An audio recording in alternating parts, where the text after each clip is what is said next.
How to live and not just survive. Wow. What does it mean to just survive?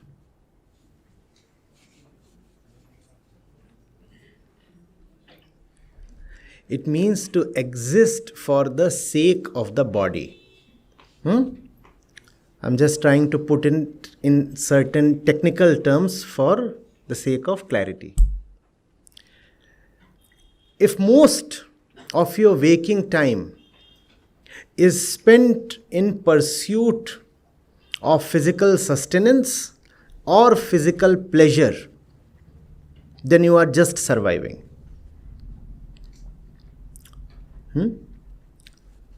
6 to 8 hours we sleep. Another 2 hours are spent taking care of the body. That makes it 8 to 10. You are left with 14 hours, 16 hours. Of these 14, 16 hours, 3 hours are spent commuting. If you are in Bombay. So you are left with what? 10, 12 something? Of these 10, 12 hours, if you are spending 80, 90% just taking care of your livelihood or trying to maximize your physical pleasures, then you are just surviving. What's common between just striving for livelihood and maximizing physical pleasures? Livelihood is the thing that you enter into so that you can maintain your physical sustenance. So physicality is the common link. You ask someone, why do you work so much? Is there joy in your work? Is it a mission you are working for? Do you want to bring about a substantial change within you or in the world? And if the answer is no, they say no, we work so that we can feed ourselves, our family, take care of needs, and also provide for our desires and ambitions, then that's called as mere survival. Just survival. Most of my effort goes towards taking care of my stomach, my body, my clothes, my accommodation. And the remaining part, the excess amount that I earn, I spend that to take care of my desires, my pleasures. This is mere survival. Are you getting it? A fellow earns, let's say, 100 rupees a month. 60 to 70 is spent in what he calls as fixed expenses. Of the remaining amount, the fellow spends rupees 20 in pleasing himself. And rupees 10 he keeps in the bank for future use. This is mere survival. And this must have begun to sound horrible to you because this is how 99% of humanity lives, merely for survival. Just for survival. What is real life then? Real life is when the body, the physicality, is not the end but the means. To live to feed the body is much the same as buying a car to keep refueling it. What does the car do? It goes from the home to the fuel station and comes back to the home. The car moves so that the car can be fueled. The fellow goes to office so that his stomach can be fueled.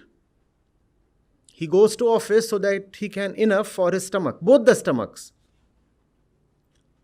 The physical stomach and the mental stomach.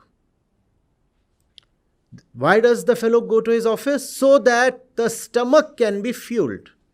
It's much the same as buying a car so that it can be taken to the petrol pump to fuel it. The car goes nowhere else. It goes only till the petrol pump. Or it goes till the garage so that it can be serviced. What's the point in buying and maintaining such a car? It takes you nowhere. There is no destination it can bring to you. Similarly, what is the point in having this body?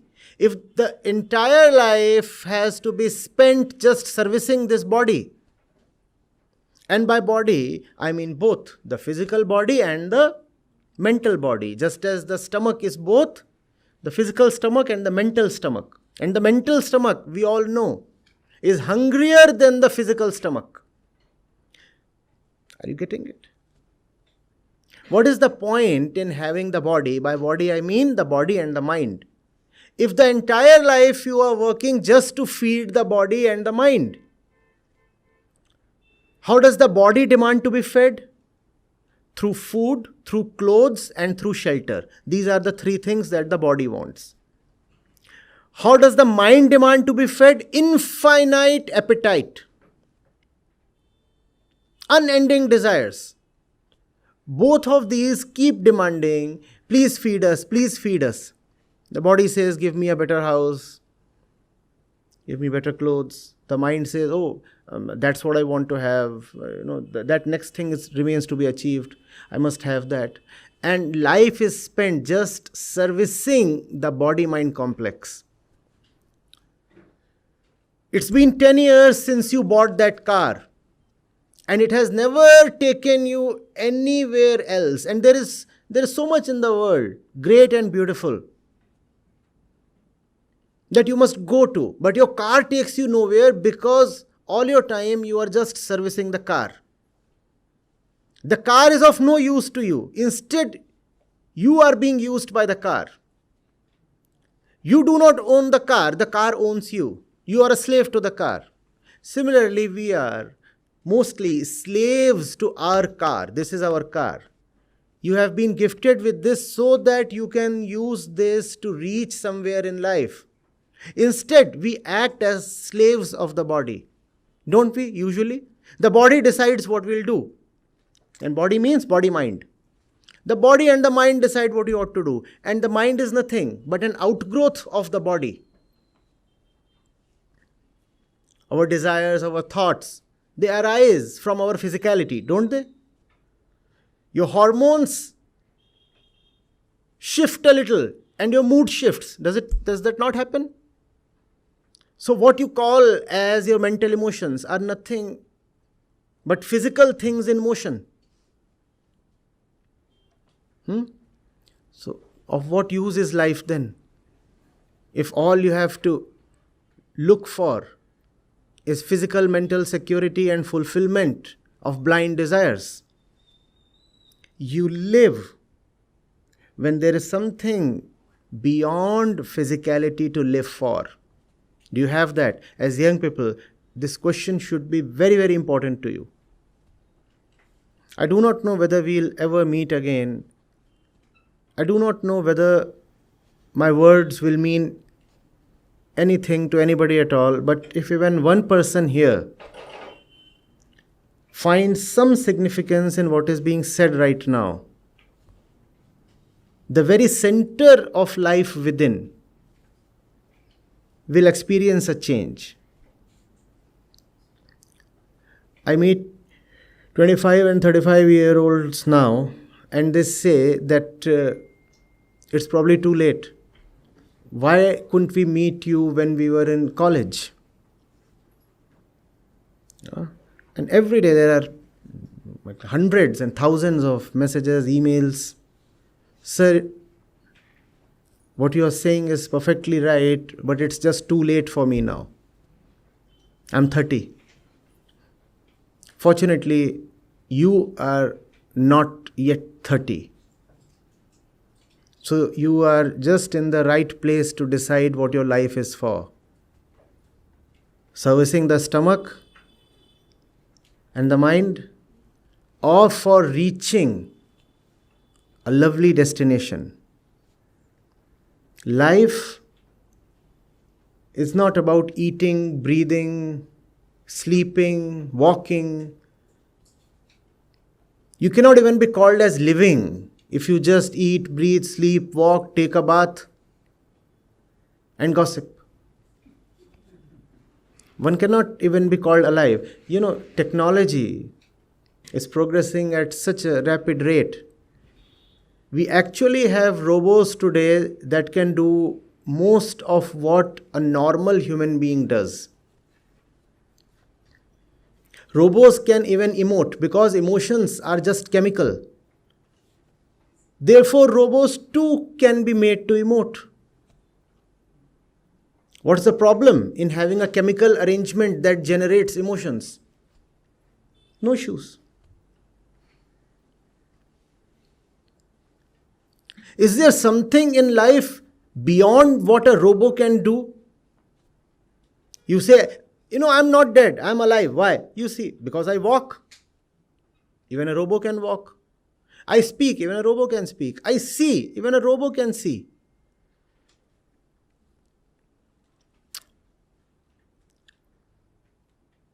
I love, but that's simply chemical attraction. Even a robo can be made to experience that.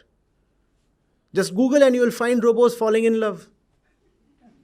They have been programmed to fall in love, just as we have been physically programmed to fall in love. There is no consciousness in our love. It's just material attraction and repulsion, like iron pieces to a magnet. Are you getting it? Can there be something in life beyond robotic? If we have a robo sitting here, it will register everything that I'm saying. In fact, using machine learning, using artificial intelligence, the robo will actually be able to prepare a very intelligent map of what has been said. It will be able to tell how one part of my response to one question mapped perfectly with another seemingly different part of response to a different question. You'll find it difficult to do. The robo will do it better than you can. In some sense, if the robo sits here, it's gathering my words better than you can. What is it then about a human being that qualifies it, or him or her, to be called alive? What is that? What is that? And that's something we need to have.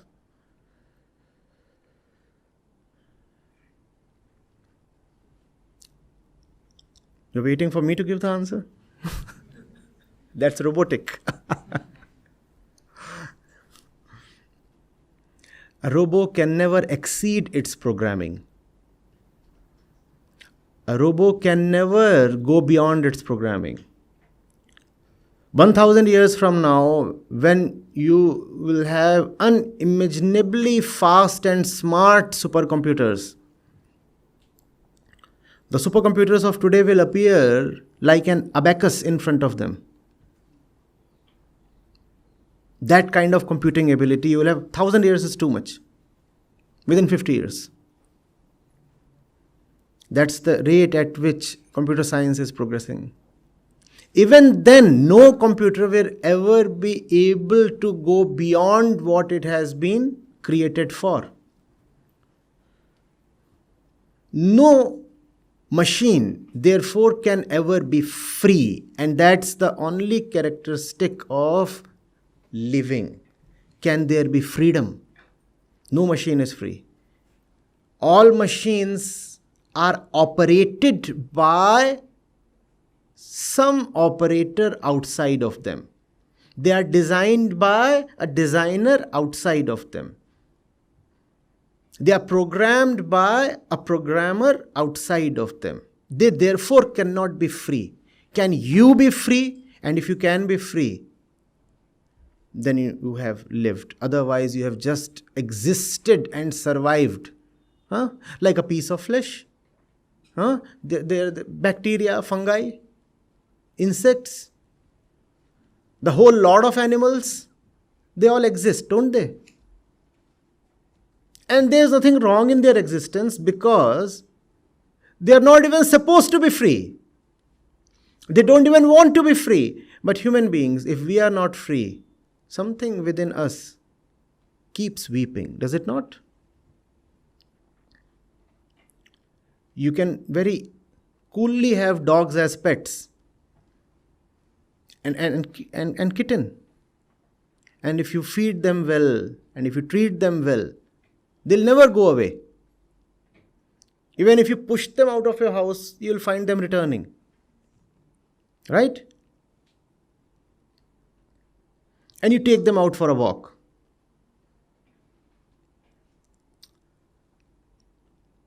And there's a collar around their neck. But no human being can ever be satisfied with such an arrangement, provided he deserves to be called human.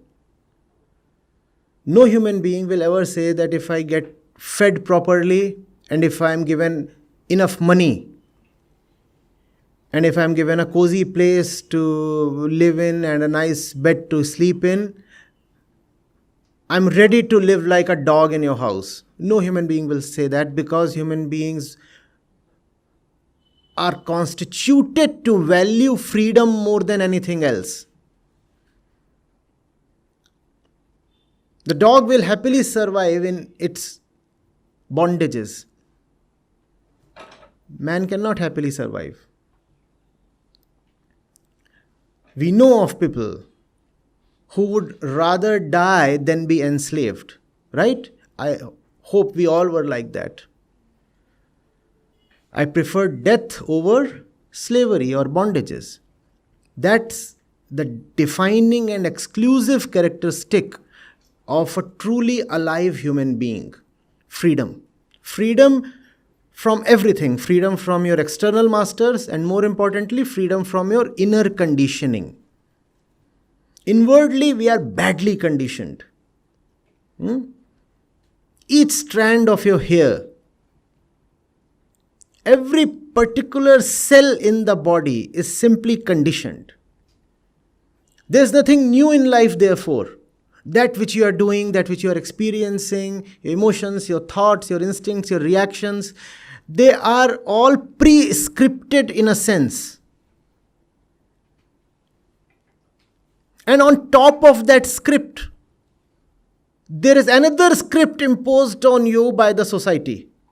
First of all, we are all born conditioned, and then the social influences from us, coming from family and the media and the college and the religious stream we belong to, they all burden us even more. And we become thoroughly mechanical. The fellow loses all sense of freedom. What's scary is most of us lose even love for freedom. We resign. We surrender. We agree to live like slaves.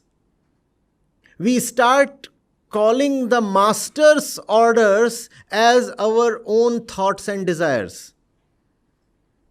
Are your desires your own? Are your targets your own? No, they are mostly coming from a master outside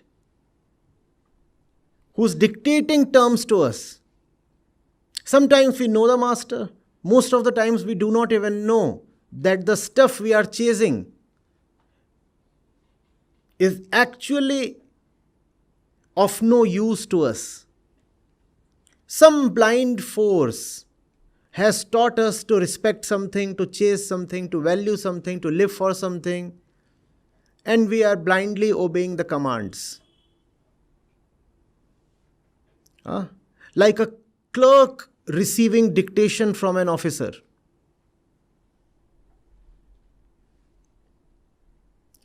Like a master commanding the dog to fetch the newspaper.